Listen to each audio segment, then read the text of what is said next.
Закон духовного приумножения. Рухани көбөйтүү мыйзамы. Сен билишиң керек болгон дагы бир мыйзам рухани көбөйтүү мыйзамы. Рухани чогултуу жөнүндө сөз кылганбыз. Эми рухани көбөйтүү жөнүндө сүйлөшөлү. Бул эмнени билдирет? Пайгамбарлар дайыма 10-12ден көп эмес адамдарды окутушкан.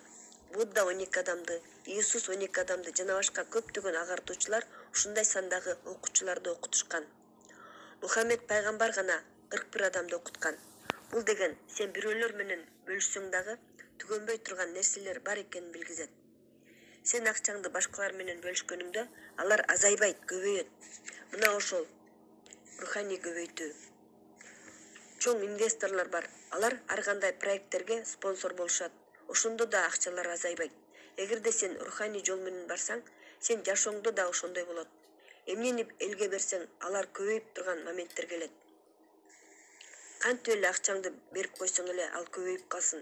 Бул парадокс. Мен буга ишене албай турам, деди Михрон ишенбей.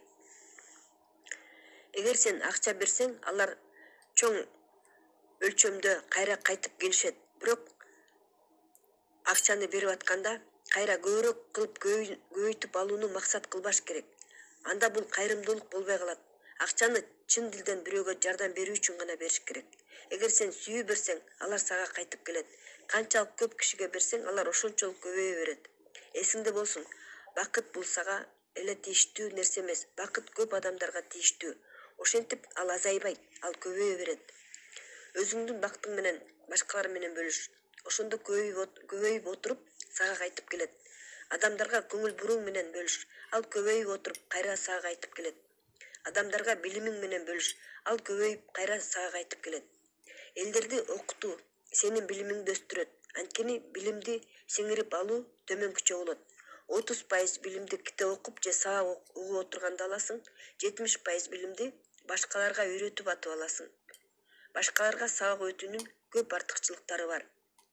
Биринчи жана эң башкы артыкчылыгы сен өзүң жакшы түшүнүп баштайсың. Анткени сен башкаларды үйрөтөрдө өзүң ойлонуп, түшүнүп алып анан айтып бересиң. Экинчи, сен ошону менен жашап каласың. Үчүнчү, окутуп атканда энергия аласың. Байкасаң керек, жакшы китеп окуганда эргүү аласың. Билим алып атканда өзүңдүн күчүңө ишеним пайда болот.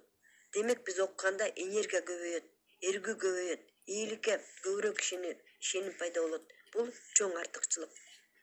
4-чү, окугандарыңды оңой практика кыласың. 5-чи, сенде ишеним пайда болуп, батыраак ишке киришкенди байкай баштайсың. Сен билимдериң менен башкалар менен бөлүшсөң, алар көбөйөт. Ошентип сенин жөндөмдөрүң өркүндөйт.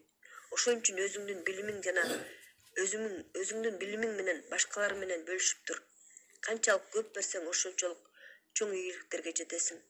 Ушу 5 артыкчылыкты дайыма эстегин. Ушулар руханий чогултуу болуп эсептелет. Сенде эмне болсо ошонун баары менен бөлүшүп тур. Алар көбөйүп, кайра сага кайтып келет. Менталитет муравья. Кумурсканын менталитети. Кийинки закон жөнүндө айтып берерден мурун, устат